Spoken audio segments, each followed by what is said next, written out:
Barcelona তারকা Fermin Lopez গ্রীষ্মে মার্কিন যুক্তরাষ্ট্র, কানাডা এবং মেক্সিকোতে অনুষ্ঠিত হতে যাওয়া 2026 বিশ্বকাপে স্পেনের স্কোয়াডে থাকছেন না। 23 বছর বয়সী এই খেলোয়াড় রিয়াল বেটিসের বিপক্ষে ম্যাচে হঠাৎ একটি চোটে পড়েন, যা প্রথমে যতটা ভাবা হয়েছিল তার থেকে অনেক বেশি গুরুতর বলে প্রমাণিত হয়েছে। রবিবার রাতে রিয়াল বেটিসের বিপক্ষে বার্সেলোনার 3-1 ব্যবধানের জয়ের ম্যাচে লোপেজ অংশ নিয়েছিলেন, কিন্তু পায়ে ব্যথার কারণে প্রথমার্ধের পরেই তাকে মাঠ থেকে তুলে নেওয়া হয়। প্রথমে এটিকে গুরুতর মনে না হলেও সোমবারের পরীক্ষা নিরীক্ষায় দেখা যায় যে পরিস্থিতি আশঙ্কার চেয়েও খারাপ ছিল। পরবর্তীতে স্ক্যান করার পর তার পায়ে একটি ফ্র্যাকচার ধরা পড়ে।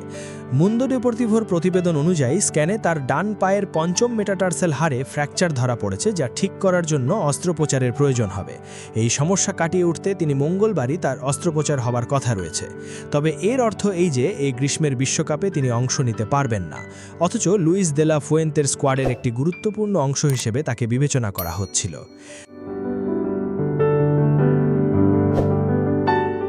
দে লা ফুয়েন্তে তার স্কোয়াড ঘোষণা করার ঠিক এক সপ্তাহ আগে এমন ঘটনায় এখন লা রোখাবিয়ের অর্থাৎ স্পেন দলকে নতুন করে পরিকল্পনা করতে হবে। এর ফলে স্পেনের স্কোয়াডে অ্যালেক্স বয়নারের জায়গা পাওয়া নিয়ে যেটুকু সংশয় ছিল তা হয়তো কেটে যাবে। পাশাপাশি এটি আন্দের বারেনেক্সিয়া, কার্লোস সোলের, ইয়েরেমি পিনো ও ছেসুস রদ্রিগেজের মতো অন্যান্য আক্রমণাত্মক খেলোয়াড়দের দলের দরজা খুলে দিতে পারে। লোপেজ কতদিনের জন্য মাঠের বাইরে থাকবেন তা এখনও নিশ্চিত নয়, কারণ তার সুস্থ হয়ে ওঠা অনেকটাই চোটের অগ্রগতির ওপর নির্ভর করে। তা সত্ত্বেও তিনি অন্তত 2 মাসের জন্য মাঠের বাইরে ছিটকে গেছেন, যা তাকে বিশ্বকাপের ফাইনালের সময় পার করিয়ে দেবে। বার্সেলোনার দৃষ্টিকোণ থেকে আগামী মৌসুমের শুরুর দিকে তার ফিরে আসার আশা এখনও রয়েছে, আর যদি তা নাও হয় তবে এর চেয়ে বেশি দেরি হবার সম্ভাবনা নেই।